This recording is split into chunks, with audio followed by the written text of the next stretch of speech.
the village of Umadem settled into an uneasy peace. No more knocks. No more whispers. But stillness is not always comfort.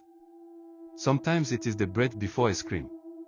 Mama Ijeoma began to do the one thing that made her feel alive: tend her late husband's old garden. She uprooted weeds and watered the cassava. Each morning she walked with her hands in the earth. She whispered to the plants, just as she used to whisper to Ada when she was a baby. But one morning, something strange happened. While digging to plant bitter leaf, her fingers struck a wooden box in the soil. The small wooden box was bound in red twine and sealed with cowrie shells, just like the ones she found in Ada's bag. She hesitated. She opened it. Inside was a folded piece of cloth and a note, written in Ada's handwriting. "Mama, I did something. I was hungry. They promised me I would never feel hunger again. Forgive me." Beneath the letter lay a half-burnt charm, still pulsing with cold. Mama Ijeoma, clutching the box, rushed to Papa Chokuma, the village priest. He had once been a friend of her husband, and a man who feared the gods, but not always obeyed them. When he saw the box, his hands began to shake.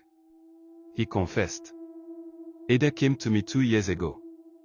Before she left for the city.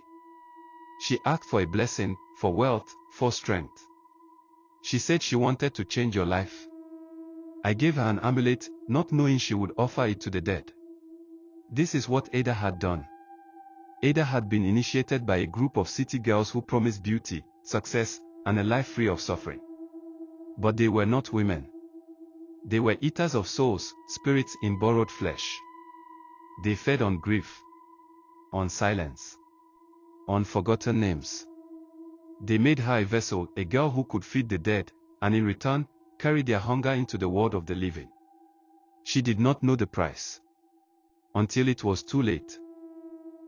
Mama Ijeoma decided to rebuild the shrine, not with carved totems and red cloth, but with Ada's bowl, the food that saved her once, and her own blood.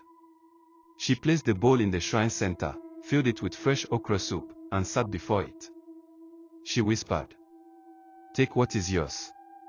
Leave what is mine." For the first time in years, birds returned to Umadem.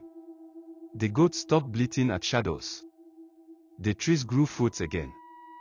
Women gave birth without dying. And no one dreamed of the graveyard. Mama Ijeoma now walked the village slowly, a calm figure with a knowing gaze. When children ran past her, they touched her feet and smiled. One night, while washing her hands,